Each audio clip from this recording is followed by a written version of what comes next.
ఒకప్పుడు Indian cinema అంటే మాదే అని కాలర్ ఎగరేసిన బాలీవుడ్కు ఇప్పుడు తెలుగోళ్ళు ముసుగు వేశారు.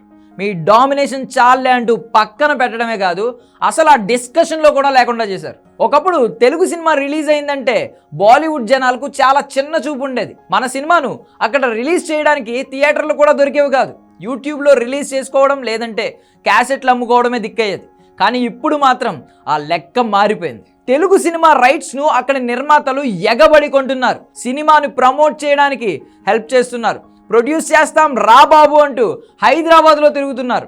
ఒకప్పుడు హైదరాబాద్లో కనబడిన బాలీవుడ్ యాక్టర్స్ కూడా ఇప్పుడు తెలుగు సినిమాలో నటించే ఛాన్స్ వస్తే మిస్ చేసుకోవడం లేదు. స్టార్ హీరోలు, చిన్న హీరోలు అందరూ తెలుగు సినిమాపై ఫోకస్ పిచ్చగా పెట్టేశారు. ఇక ఇప్పుడు మన తెలుగు లైనప్ చూసి బాలీవుడ్కు కంటి మీద కునుకు లేకుండా పోయింది. దాదాపు ఏప్రిల్ వరకు మన సినిమాల డామినేషన్ క్లియర్గా కనబడుతోంది. డిసెంబర్లో పుష్ప 2 రిలీజ్ అవుతుంది. పుష్ప 2 టార్గెట్ పాన్ వరల్డ్ అయింది. అంటే బాలీవుడ్ను కూడా క్రాస్ చేసింది. నార్త్లో ఈవెంట్ చేస్తే పొలిటికల్ పార్టీ మీటింగ్కి వచ్చినట్లు జనాలు వచ్చారు. ఆ తరువాత జాన్వరిలో మన తెలుగు సినిమాల నుండి 2 సినిమాలు ఉన్నాయి. ఒకటి గేమ్ చేంజర్ కాగా మరొకటి డాకు మహారాజ్.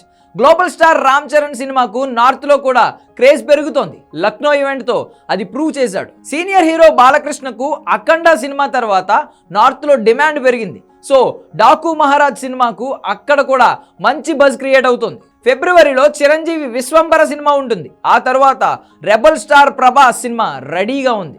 ప్రభాస్ సినిమా అంటేనే బాలీవుడ్ జనాలకు చెమటలు పడుతున్నాయి. ది రాజా సాబ్తో మార్చ్ ఎండింగ్లో ప్రభాస్ యుద్ధానికి రెడీ అవుతున్నాడు. అంటే వచ్చే ఏడాది ఏప్రిల్ వరకు బాలీవుడ్కు స్పేస్ కష్టమే.